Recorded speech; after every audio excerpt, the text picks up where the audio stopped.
न मैं अभी अभी आपके ही एक पत्रकार को बता रहे थे कि ये एक जो इशू है, मैंने इसके बारे में काफ़ी सोचा इसके बारे में। जब मुझे पता चला कि ऑलरेडी एक पॉलिसी बनाए हुए हैं, लेकिन इसका बोले हैं सरकार इम्प्लीमेंट हुआ, लेकिन ऑन ग्राउंड कुछ दिखाई नहीं दिया था।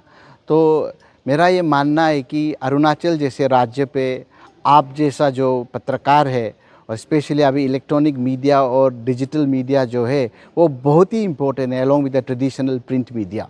तब जब मुझे पता चला कि बनने के बाद भी आपको जो लाभ मिलना चाहिए, सरकार तो देखिए, मैं सरकार को यही बोलूँगा कि I think they are the first government in the entire country of in India कि आप लोग जैसे के लिए उसने एक पॉलिसी बनाया है। अच्छा, बहुत इंटेंशन है, लेकिन इसका इम्प्लीमेंटेशन नहीं हुआ। तो चार साल से ठंडे बस्ते पे पड़ा है। तो मैंने सोचा कि ये मेरा दायित्व है as a leader, as a MLA, as a brother of yours की इसका आपके हित पे, अरुणाचल के हित पे इसके बारे में आवाज़ उठाए। इसीलिए मैंने आज प्रश्न किया था सरकार को, और सरकार ने भी उत्तर दिया इसका। सर, जैसे कि अरुणाचल प्रदेश में देखने को मिल रहा है कि बहुत सारा डिजिटल मीडिया उभर के आ रहा है, तो किस तरह का आप लोग ने क्राइटेरिया अपने बात रखा है? नहीं, इसीलिए देखिए, आपका जब ये पॉलिसी बनेगा तो सरकार भी देखेंगे और आपका जो आयमा है वो भी देखेंगे कि अभी देखिए there is a mushrooming of content creator, self style journalism और सेल्फ स्टाइल जर्नलिस्ट। क्या वो सब प्रोफेशनल एथिक्स को मानते हैं क्या? नहीं है।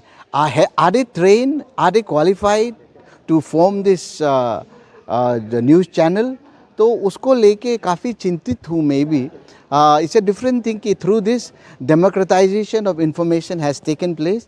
अभी सबके साथ स्मार्टफोन है, हर कोई देख सकता है कि क्या हो रहा है, या आपके जरिए देख रहे हैं। तो देखिए, the honest is on you कि किस तरह का चैनल आप बनना चाहता है, किस तरह का आप आवाज़ उठाना चाहता है, और आपके जर्नलिस्टिक एथिक्स को आप मानते हैं क्या नहीं मानते हैं।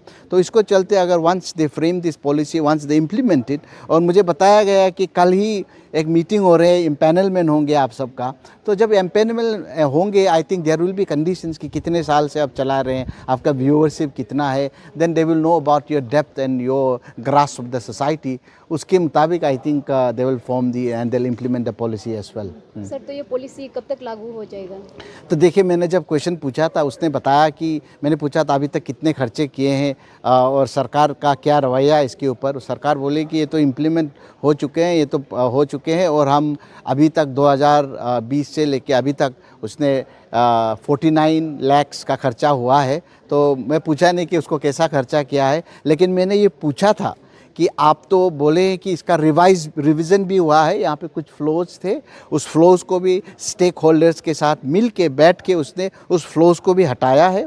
उसके बाद अभी फ्लोज को हटा के अभी ये they are about to implement it. तो मैंने फिर भी पूछा था कि देखिए, हमारे सीएम साहब काफ़ी सतर्क इंसान है, काफ़ी जानकारी इंसान है वो, क्योंकि वो हमेशा टाइमलाइन के बारे में बात करते हैं। तो मैंने उसको पूछा, जैसे हमारे सीएम साहब हमें सिखाते हैं कि टाइमलाइन के बारे में बात कीजिए, तो मैंने पूछा था कि आपका टाइमलाइन क्या है, आप उसको कब, क्योंकि 2020 पे हुए, अभी 25 हो रहे, अभी तक इम्प्लीमेंट नहीं हुआ इन टोटो। तो मैंने पूछा कौन सा साल पे आप इसको, समय क्या है, आप कल परसों कुछ तो डेट होगा, आप मुझे बताइए।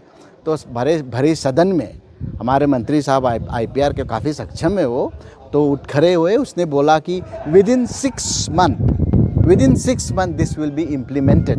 तो as a leader, as an MLA, I have raise the topic which is very important. अभी 6 महीने पे अगर नहीं होता है तो ये सरकार की बात है, आप ज़रूर पूछिएगा उससे। Thank you.